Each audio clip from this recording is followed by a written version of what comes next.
పెద్దలు జీవన్ రెడ్డి గారిని మరి భారత రాష్ట్ర సమితిలోకి సాదరంగా ఆహ్వానించడం జరిగింది. మీ అందరికీ తెలియని ఒక విషయం ఏమంటే 2014కు మునుపు సరిగ్గా 2014 ఎలక్షన్ల కొద్దిగా ముందు తెలంగాణ రాష్ట్రం ఏర్పడ్డ తర్వాత అప్పుడు పెద్దలు కేసీఆర్ గారు జీవన్ రెడ్డి గారిని ఆహ్వానించారు పార్టీలో.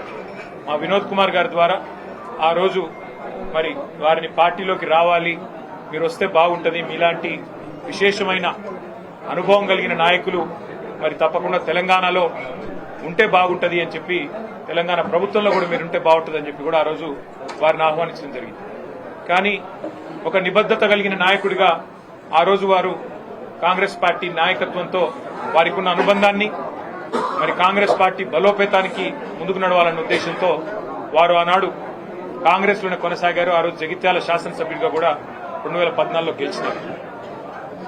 నాకు 2 సందర్భాలు గుర్తొస్తా ఉన్నాయి. జీవన్ రెడ్డి గారితో కేసీఆర్ గారికి ఉన్న పర్సనల్ రిలేషన్, అంటే వారికి ఇద్దరికి మధ్యన ఉన్న గౌరవభావం గాని, ఇద్దరికి మధ్యన ఉన్న స్నేహం ఎట్లాంటిది అంటే, వారి బంధం ఈ రోజు కాదు, వారిద్దరికి దాదాపు 4 దశాబ్దాలకు పైగా పరిచయము, స్నేహము, గౌరవము, పరస్పర గౌరవము ఎప్పటి నుంచో ఉంది.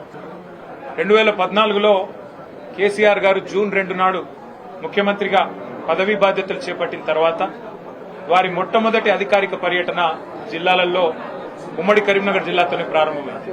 కేసీఆర్ గారు స్వయంగా ముందు జీవన్ రెడ్డి గారికి మైకునివ్వండి అని చెప్పి వారికి మైక్ అందిస్తే జీవన్ రెడ్డి గారు లేచి వారు స్ట్రైట్ గా అభినందనలు చెప్పి, జగిత్యాల ప్రజల తరపున నేను ఒకటి మిమ్మల్ని అడగదలుచుకున్నా అని చెప్పి, వారు చాలా చిన్నది, ఒక బోర్నపల్లి అనే గ్రామానికి సంబంధించి ఒక బ్రిడ్జ్ కావాలా, వెంటనే నాకు శాంక్షన్ కావాలని ఒక మాట చిన్నగా అడిగినాను.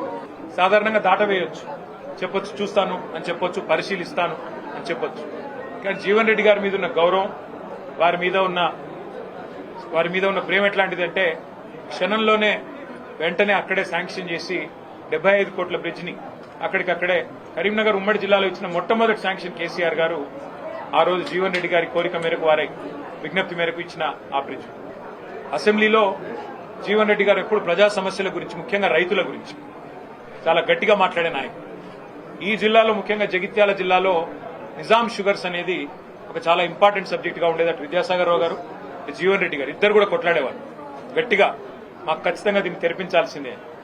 కేసీఆర్ గారు కూడా ఖచ్చితంగా షుగర్ ఫ్యాక్టరీ తెరిపించాల్సిందే, అందులో భేదాభిప్రాయం లేదు, మేము కూడా మాటిచ్చున్నాము. కానీ పక్కనే ఉన్న మహారాష్ట్రలో, అప్పుడు పోచారం శ్రీనివాసరెడ్డి గారు వ్యవసాయ మంత్రి, పక్కనే ఉన్న మహారాష్ట్రలో సహకార వ్యవస్థలో, కోఆపరేటివ్ ఫార్మాట్ లో చాలా బ్రహ్మాండంగా నడుస్తా ఉన్నాయి అక్కడ షుగర్ మిల్లులు. అట్లా కోఆపరేటివ్ వ్యవస్థను బలోపేతం చేస్తే బాగుంటుంది జీవన్ రెడ్డి గారు.